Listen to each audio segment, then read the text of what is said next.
Gerald Anderson inaming si Kim Chiu ang pinaka-memorable na ex-girlfriend.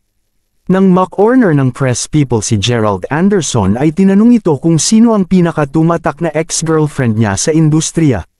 Walang pagdadalawang isip na sinagot ng aktor ay si Kim Chiu na siyang naging girlfriend niya noong kabataan niya. Ayon kay Gerald Anderson ay hindi niya malilimutan ang aktres dahil isa ito sa mga taong naniwala sa kanya nang siya ay nagsisimula pa lamang sa showbiz.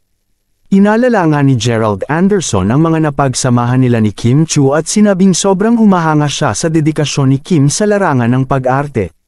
Hindi itinago ni Gerald Anderson ang paghanga sa layo ng narating ng showbiz career ng ex-girlfriend niyang si Kim Chiu. Hindi raw ito katakataka para kay Gerald dahil noon pa man ay nasaksihan daw niya kung paano magtrabaho si Kim.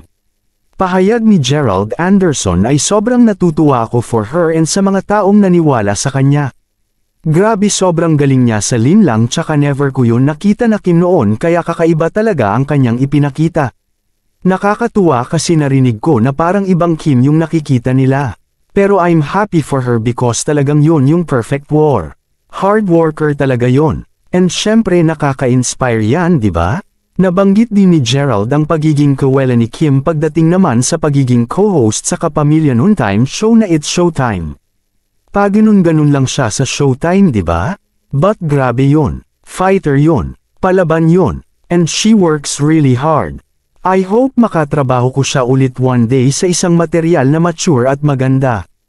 Yung lang po. Samantala aminado naman si Gerald Anderson na ang naging nangyari sa kanila noon ni Kim Chiu ay maraming pagkakamali dahil nga din mga bata pa sila at immature pa mag-isip.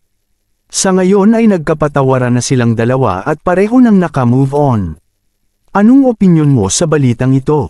Comment down below. Maraming salamat sa panunood at huwag kalimutang mag-subscribe for more videos.